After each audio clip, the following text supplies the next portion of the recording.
Good day everyone and welcome once again to Playback.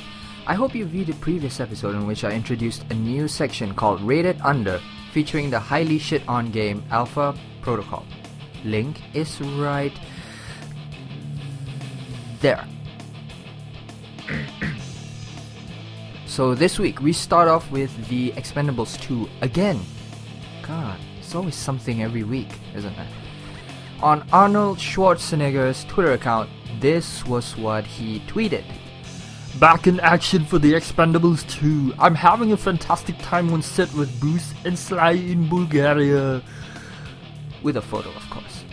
I'm no actor, but does fantastic time mean a short cameo? Because, you know, the longer you're on set, the shittier the feeling? Oh, I don't know. Just spitting out things that are just logical to me. So we're just gonna have to wait until the movie releases to see if Arnie smokes another cigar in a church. Or if we're lucky, two. Or even luckier, fire a chain gun from a building!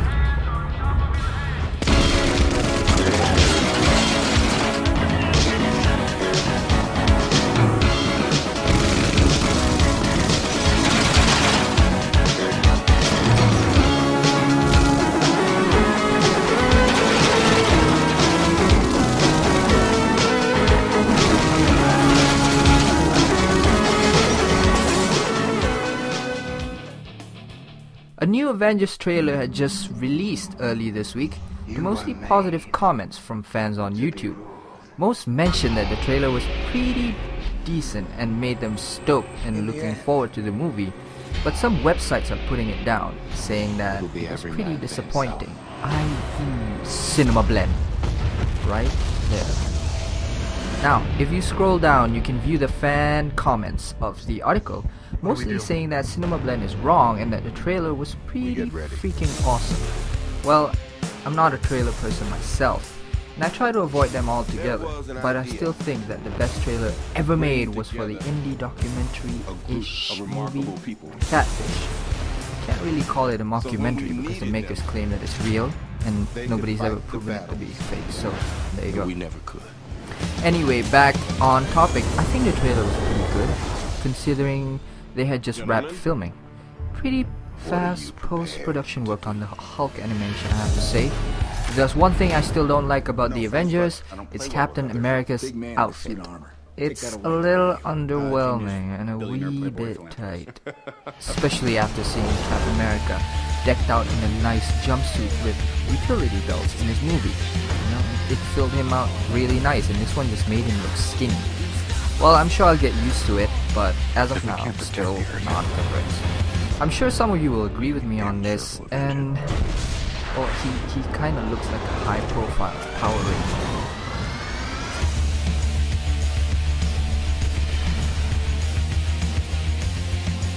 Dr. Banner, your work is unparalleled, and I'm a huge fan of the way you lose control and turn into an enormous green rage monster. Thanks.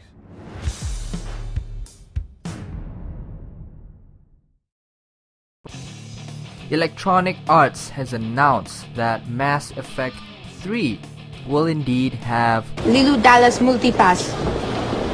Yeah. Multipass. Leela, multipass. You know this multipass. Lilu Dallas, my wife. We're newlyweds. Just met. You know how it is. Bump into each other. Sparks happen. Yeah, she knows it's a multipass. I mean, multiplayer. But not the kind that you're hoping for. Or it is. This multiplayer will come in the form of 4-player co-op mode. Gamers will pit themselves in a separate but conjoining storyline in which they will take on the Geth Reaper threat with 3 other players, and as EA has put it, success in multiplayer will have a direct impact on the outcome of the single-player campaign. In addition to that, EA has also announced that on top of the campaign, they will be implementing a campaign add-in known as Galaxy at War, which is, quoting EA, a new way for players to manage and experience the galactic war from multiple fronts, including a new previously mentioned 4-player co-op mode.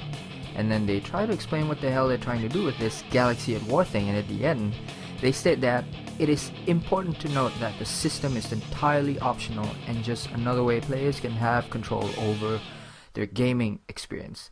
It is still possible to achieve the optimal complete ending of the game in Mass Effect 3 through the single player alone.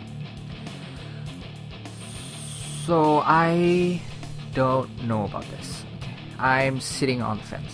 EA is attempting to make a game more fun, but I don't know how they're gonna do it by adding something that can totally not be there in the first place. Not to mention, the way they're explaining it kinda makes things sound more like a clusterfuck than anything else. We'll just have to see if by adding these modes and options, the main single player campaign is gonna suffer for it. Because if it removes the immersive gameplay from the campaign, a lot of people are going to smash EA's doors in and demand they make it again. Why can't Electronic Arts be more like Ubisoft? Sure, they added multiplayer in Assassin's Creed Brotherhood, but it was just an afterthought. The upcoming Assassin's Creed Revelations focuses entirely on Ezio, Desmond, and Altair, and nothing on the multiplayer, other than the addition of the 2 playable multiplayer characters with the Animus Edition box set. I bet you they delayed Mass Effect 3 for this very reason. I could have gotten it in November or December, and now I have to wait for, what, April? May? Well, they're just polishing things up for the multiplayer and this Galaxy at War bullshit, and voila, multiplayer. And in case you missed it, here's a link to the demo gameplay of the new installment of the Hitman series, Hitman Absolution, courtesy of GameTrailers.com. I've seen it and it looks pretty freaking sweet. The graphics are updated, the feel is now very visceral. I like the way Agent 47 shushes the goblin in midair when he chokes him out with a sleeper hold. See, it's small little details like that immerses you right into the game and bring in some form of realism, brings us closer to the uncanny valley and eventually robot apocalypse. Also, it seems that they've implemented some sort of eagle vision or detective mode with this game, as apparently Agent 47 can see body heat or something without goggles.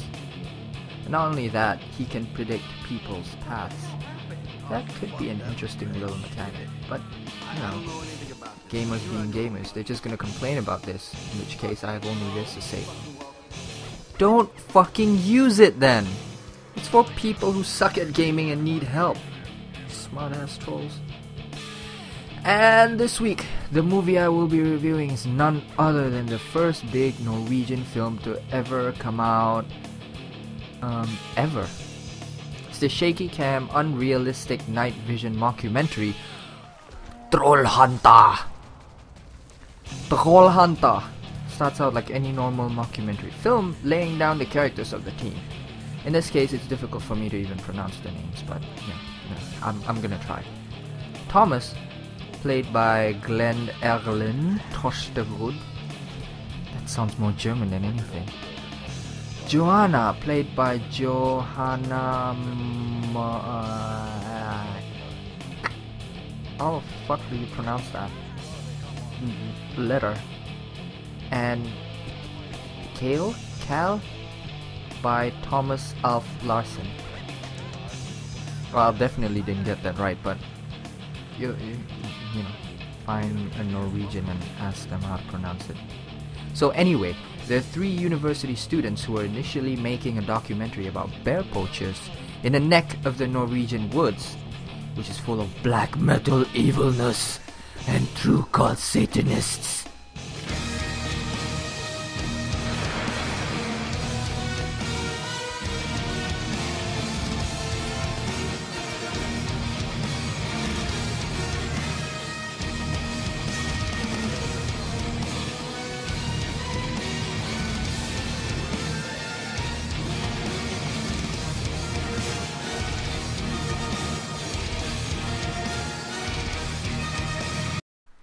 Well, you're not gonna get that unless you're into black metal, like I was.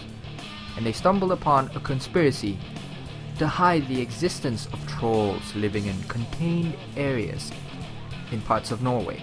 And of course, when you watch the start of the movie, you'd know by the opening scene that this footage was found.